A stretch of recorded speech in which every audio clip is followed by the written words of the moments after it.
Sadgurunath Maharaj Ki Jai, and welcome to Jagadamba Reads the Holy Books of India, Ramayana58.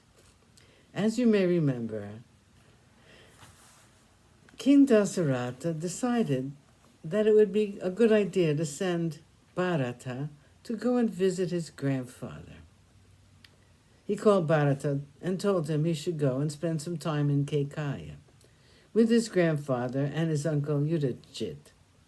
When Bharata left for Kekaya, with him went his brother Shatrughna, who was so fond of him that he would never be separated from him. Shatrughna was a noble prince who was able to keep the 6 enemies at bay.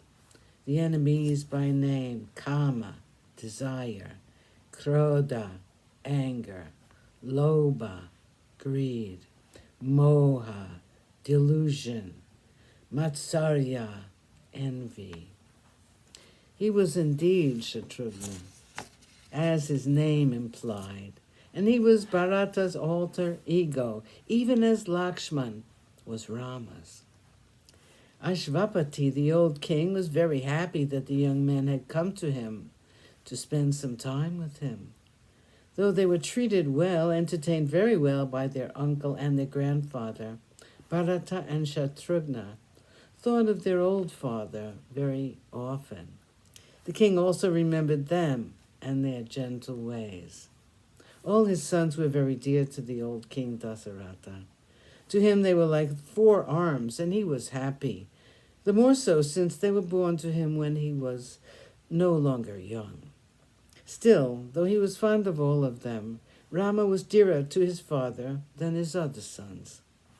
It was perhaps his beauty and his charm, or perhaps the many good qualities, noble qualities in him, which made the king love him as he did.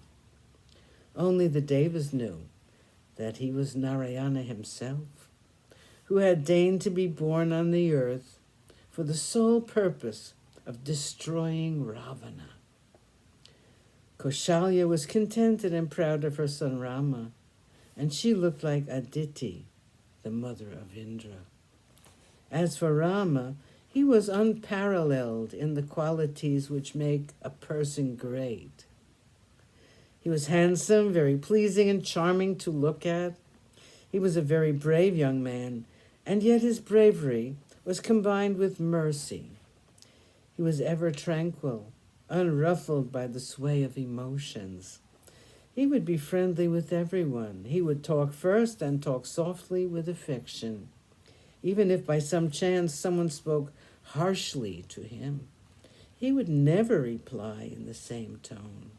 If anyone did him any favor, even if it were a small task, he would always remember it with gratitude, while his own good acts would be forgotten by him, even if they were 100 in number. Engaged in the Adyushala, practicing his archery, and other arts befitting a kshatriya, Rama would still find some time to spend with elders, those who were elder to him because of age, because of their great wisdom, because they were old enough to teach him the ways of the world. He was highly intelligent, and he had learnt the art of conversing with people. His voice was pleasing to hear, and though he was a warrior, he never once prided himself on his prowess. Rama would never tell a lie.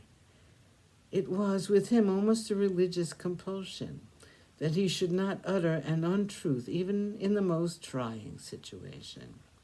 He was ever bent on honoring the elders and scholars. He would spend a long time with them, humbly learning all that they had to teach. Rama was greatly attached to his father's subject, and the people of Ayodhya loved him. Each person loved him as their own son. So dear was the prince to everyone. Rama was compassionate, and he would always sympathize with anyone who was in trouble. He was the first to sympathize, to shed tears when anyone was in pain or suffering. He was ever righteous, and he had conquered the greatest of enemies, anger. Sadgurunath Maharaj Ki Jai. Thank you for coming. I hope you come again.